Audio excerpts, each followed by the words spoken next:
do I know I'm Spider-Man? You won't. That's all it is, Miles. A leap of faith.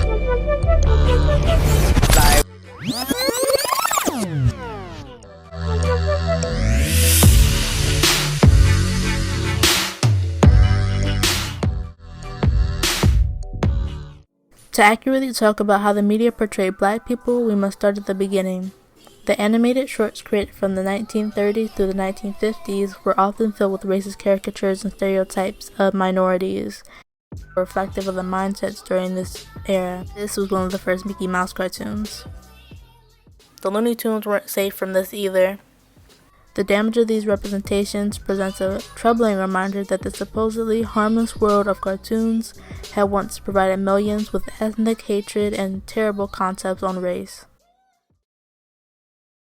Black animators and writers are rarely recognized for their achievements and the path they paved for the animation community, so I want to share some. Floyd Norman was the first African-American animator at Walt Disney. He worked on notable movies such as The Hunchback of Notre Dame and Mulan. Dwayne McDuffie was the creator of Static Shock, the animated series, and had helped DC with the Justice League and the Justice League Unlimited TV shows. Bruce W. Smith is the creator of The Proud Family, and he is still prevalent in the animation community. He has recently worked on the Teen Titans Go movie. Ian Jones-Cordy is the creator of OKKO and worked in the art department for Venture Bros, was a writer for Steven Universe, and worked on a couple of other Cartoon Network shows. Aaron McGruder was the creator of Boondocks. Arthel Ism worked as a background animator on popular anime such as Bleach, Gintama, Black Butler, and one of the Lupin III movies.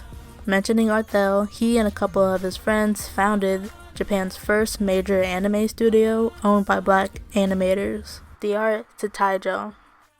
Their studio has worked on several high-profile projects since being founded, including JoJo's Bizarre Adventure Golden Wind, Seven Deadly Sins, Gintama, and Tokyo Ghoul. Why it matters. We exist and want to be accurately represented.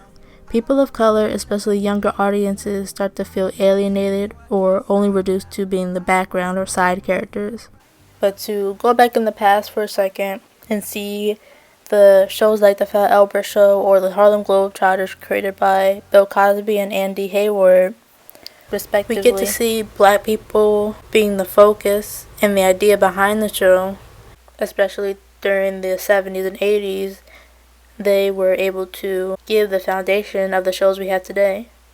Being able to see ourselves in the media we watch makes us feel like we actually exist and our culture and experiences are acknowledged. Some folks would say your mother is a rock. I am there for a lot of people, and some days I need a little self-care. And your mama's got to get her box braids looking right. Here's a lovely excerpt from my friend Malaysia describing her experiences. Representation matters to me because as a woman of color, especially a dark-skinned woman of color, I feel like it's really been difficult over the years to find characters that can relate to me and can relate to my certain situations. So every time I see a character who's similar to me, either body-wise, shape-wise, or any way relating to me as a person with similar traits or anything, it makes me feel happy and seen. And I feel like it's important to relay that message over to future generations and past generations as well.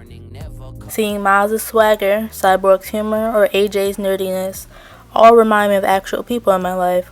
However, black female characters are few and far between. I could only probably count about 10, and the majority of them were voiced by the same person.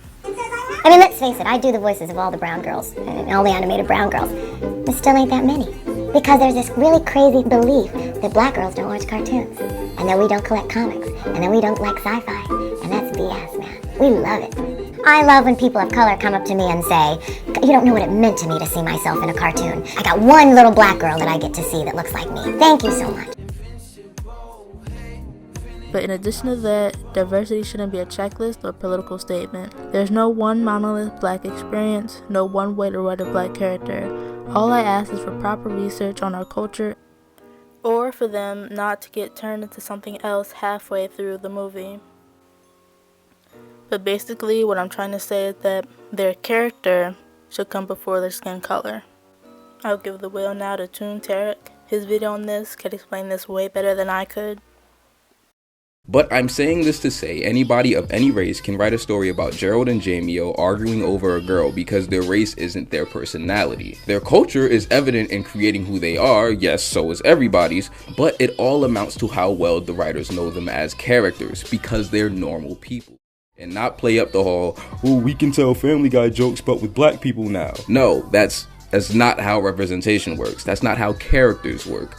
I appreciate that the creation of the Cleveland show led to them realizing that they had to give Cleveland more personality instead of just making him the slow-talking, oh, that's nasty, weird neighbor with the cheating wife. However, adding all these black faces to the show made it seem like they were forced to incorporate our culture into the stories that they were telling, even when they didn't have to. Animation has definitely not been the biggest thing in black culture, but that's because we've never felt welcome. Every black character that we get is important.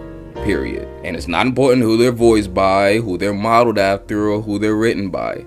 It's important how they're written. There are black jocks, there are black leaders, there are black problem solvers, there are black geniuses, there are black geeks, there are black cool guys, and there are black guys who live in the suburbs. They all deserve to be represented in the animated entertainment that we all consume. And listen, to all those who's wondering why a character is the race that they are, saying that they're only that race for pandering reasons and nothing else. Okay, well, you know what happens when you think that way? You know what happens when you question why Diane is Vietnamese, or why Connie is West Indian, or why Craig is black? That means that you feel like being white is the default.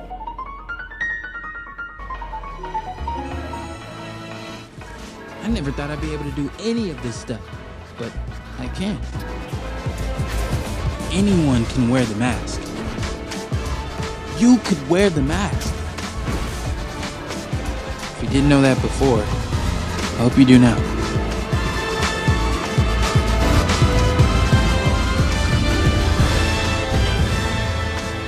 'Cause I'm Spider-Man. And I'm not the only one.